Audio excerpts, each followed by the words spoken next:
Today I'm taking a listen to AIZO by King Gnu, which is a song that I don't think needs much of an introduction. So if you're here, thank you for checking this out. And I'm going to be looking at this from my own personal lens as a music producer, but also a lifelong fan of anime and Japanese music. So make of that what you will. I'm going to be pausing and stopping a lot to try to discover and figure out like what are some interesting things that are happening in this song, whether it's from the songwriting perspective or the production side of things. Let's jump into it.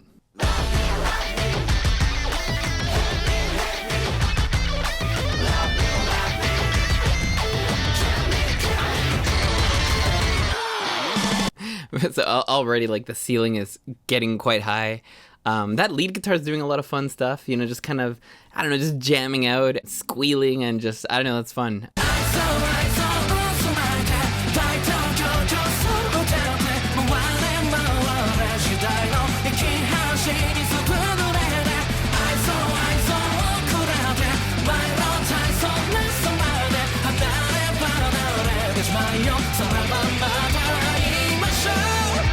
Very cool. Okay, wait. So there's a lot to unpack there. I'm surprised how repetitive the melody actually is. It's a really cool pattern, really great melody, but really digging on that line. Great way to resolve that at the end. Just beautiful. The rhythm guitars are doing some cool stuff with harmony. Just to kind of dig into it a little bit, we have the 6 chord, the 5, and then there's this chord. That's really cool and special. I love coming across that chord in this context. And then, right, we got the 4 followed by the 3.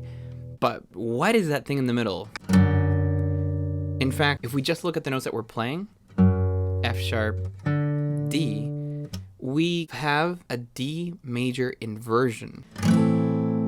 And then we would get, and then, probably more like, yeah, that's more like it, right? In the key of C major, we don't have D major. We would normally have D minor. I think that's a great little use of that inversion. Love to see that.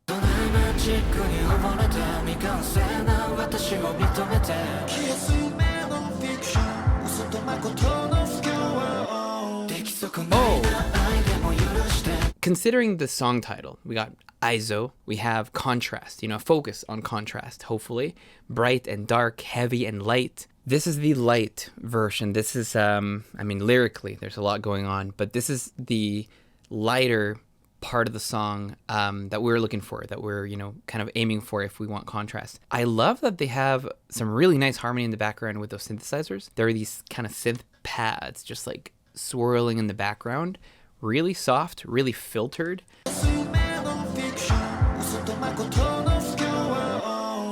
Like a nice diminished chord at the end there. That's great. Right as they're talking about dissonant chords, the meta is great. And by the way, if you like deep dives on music theory, composition, and production for songs like this, then make sure you subscribe because I have some more videos coming on these topics. But more on that later. Let's go back to the song.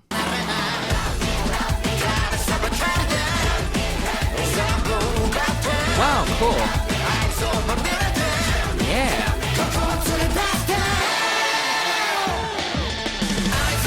Yeah, cool. Okay. So this is awesome because you got this love me, hate me theme coming back in, which actually serves as the pre-chorus, leading us into the chorus. You don't come across that a lot, but I think they just have such a strong rhythmic, thematic motif that it's like, why not start with that? Really cool. Great transitions. Love the little kind of melodic arpeggios leading into the chorus as well with all that like swirling sound effect stuff.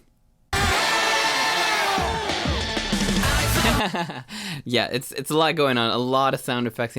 Transitions are one of the most important parts if you want like a successful, flowy, impactful song like this. Yeah, great.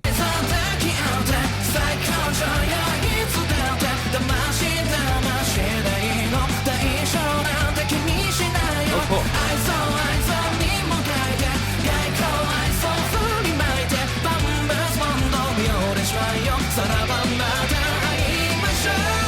Beautiful. So, we got, pretty normal, just a chorus repeat. Nothing wrong with that, which is fine. Kind of playing it safe, but there's still a lot left in the song.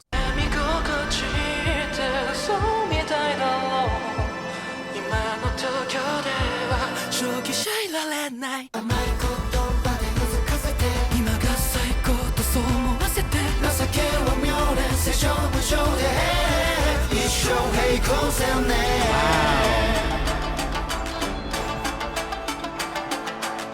I like the tone that they're singing in this, you know, these softer parts. They're really dialing back on the way they're singing. They're singing so much more gentle, to really lean into that contrast, which I love that they're so committed to it. But then we go into this section, which they leave a lot out. They intentionally kind of obscure the chords, the harmony. Let me play it for you so you can kind of get a better sense of it.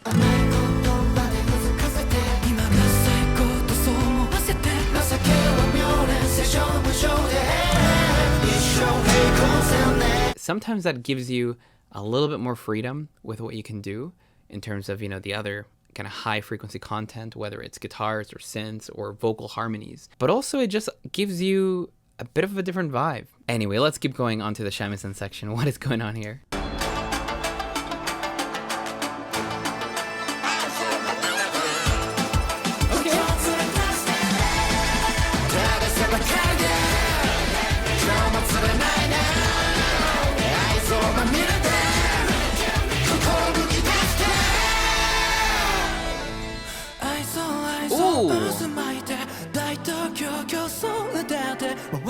We got to come back and talk about that. But, you know, the thing to note is that these ideas that they're using, this love me, hate me, originally as like an intro and then as a pre-chorus, they're using a lot of the same musical ideas, giving them different energies to create, you know, more interest in the song. But I really think they're getting a lot more mileage out of this, just by sort of switching up the order of the sections quite a bit. So let's keep going.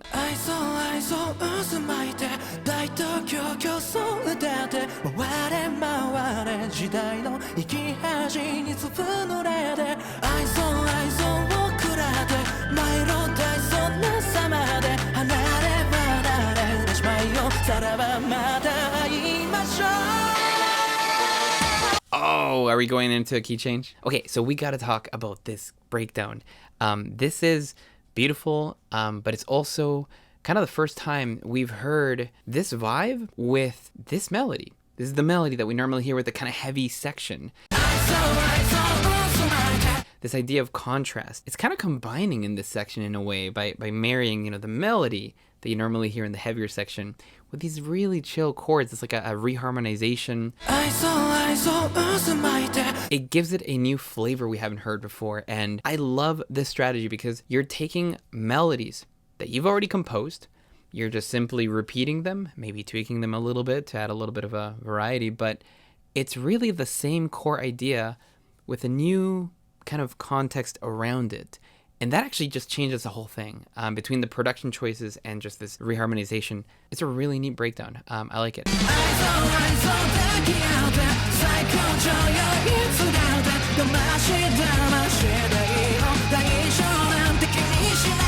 Ooh, cool.